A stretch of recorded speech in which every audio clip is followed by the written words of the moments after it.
Over there, just beneath the moon, there's a man with a burden to keep. Now sleep will fall, wash out rags and paper bags.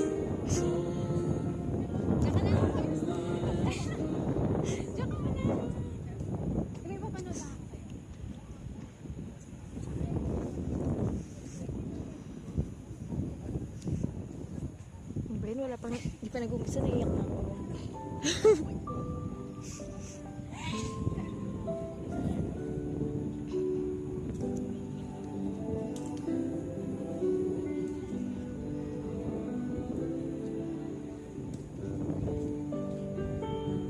Mahirap maghintay. Lalo't di ka sigurado kung may inaantay ka pa. Nox. Lalong mahirap mag-move on. Hindi naman yun kayo.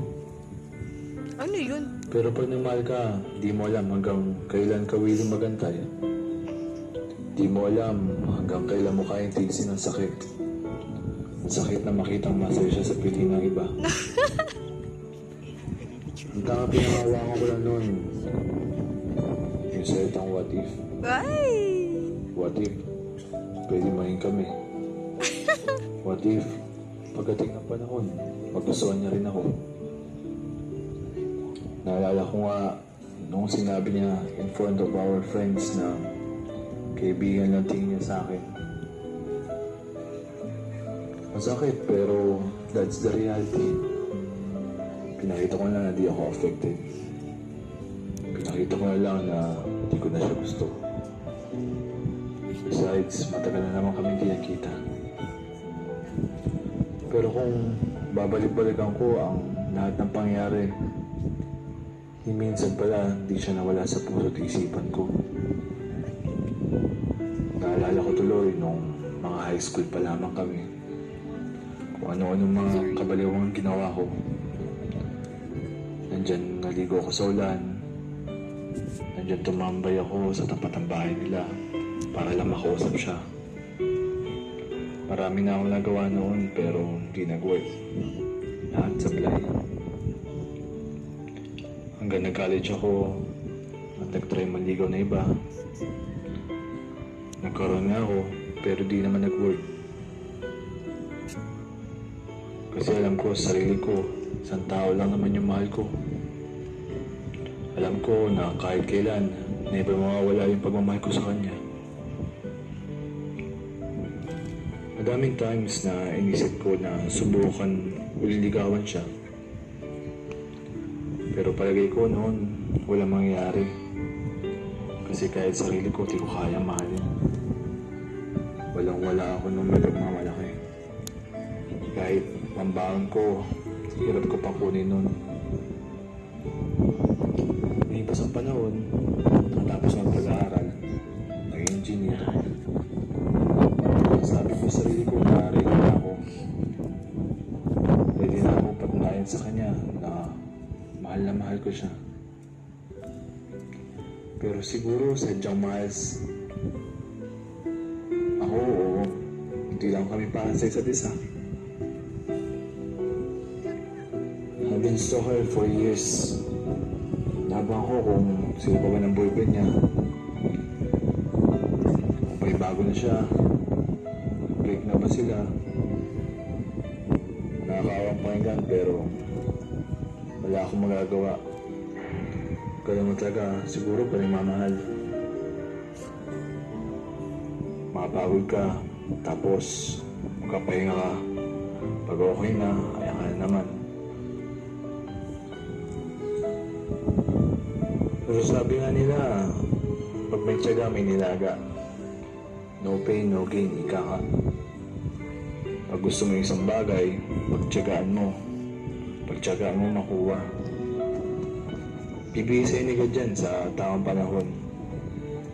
Kung di man pinintuluto ni God na ibigay yun, siguro gusto lang niyang maging ready ka. May ready ka para sa mas magandang planong nilaan niya para sa'yo. Palagay ko, that's how our story goes. Ready lang pala niya tayo noon. Ha? Ano? Saan? Yung? Saan? Oo, ata.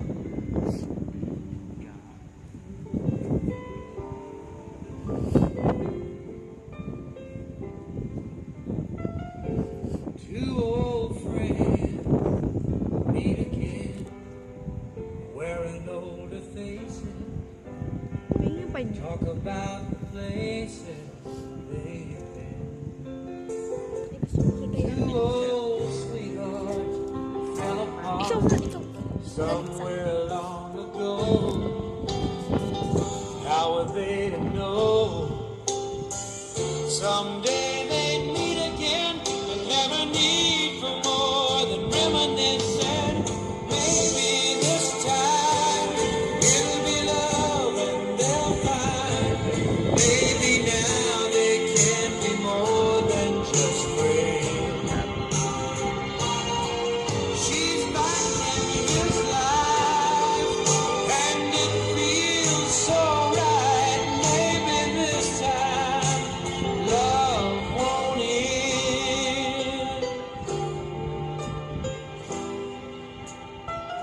It's the same old feeling back again. It's the one that they had back when they were too young to know when love was real. But somehow some things never change, and even time hasn't cooled the flame. It's burning even brighter than it did before. They got another chance, and if they take it, maybe this time it'll be love and they'll find. Maybe now they can be more than just friends. She's back in his life, and it feels so right. Maybe this time love won't end. Hi, Jessa! September, 28 ka na. Pero yung age na yan. Push mo na yan para magkasama na kayo ni Daddy. Yes, good luck! Road to forever. Invite mo kami. Bye-bye! Hello, Jessa. Alam namin, college pa lang, gusto ko lang ni Jessa. Hi, Jessa. Noon pa lang, pinapangarap ko ni Jessa. Sana kayo ng forever sa isa't isa. Wish na niya, bro. Sana ikaw ni Jessa yung matamis na oo. Happily ever after. Good luck sa inyong Hi, Jessa! Parang kailan lang pinag-uusapan natin yung love life mo nung college. Pero ngayon, eto na. Ibang level na. Ibang level ng relationship na to. Oh my God. Prayer ko lang, nawa ay sigala mo yung center na yung relationship. For I know na with God, you can withstand everything. Sa tulong ng Panginoon. He may not be perfect man for you, but I know He is perfectly fit for you dahil siya ang bigay ng Lord sa'yo. I wish you all the best. I miss you. I love you. Hi, Tess. Parang ako yung na-excite para sa'yo, alam ko nakapag-decide ka na, hindi lang para makapag-settle down para sa future career mo. Siyempre, para makapag-settle down din sa future family mo. Well-tested na rin naman yung relationship ni na Jasmine, and na-survive mo naman yung LDR. Kaya, I'm just here to support you kung ano man yung magiging decision mo. God bless and good luck.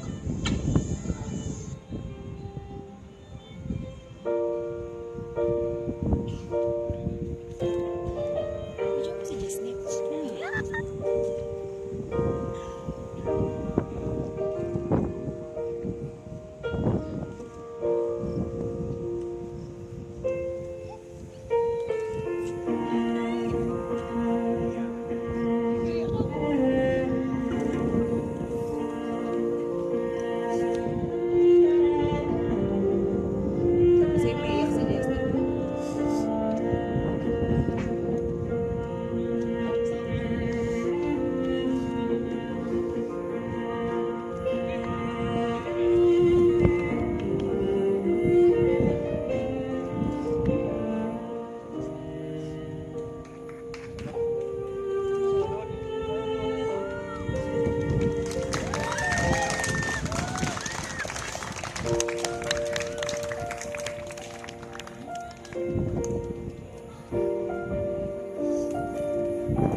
Iyak kay Jess.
Ba't di ko naman narinig yung yes?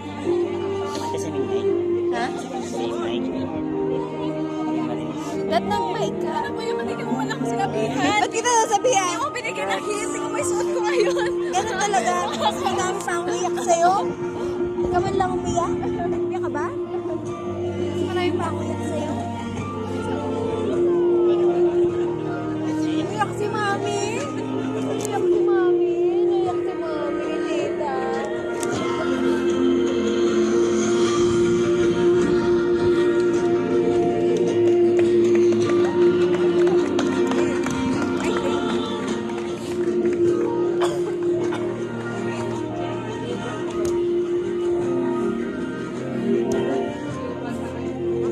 Marami pa akong iyak kay Jesse.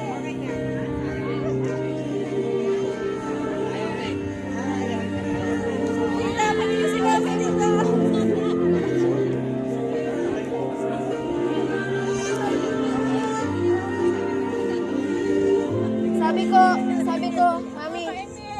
Sabi ko, mas marami pa akong iyak kay Jessa. Mas magapa yung mata ko. Iyak si Jessa.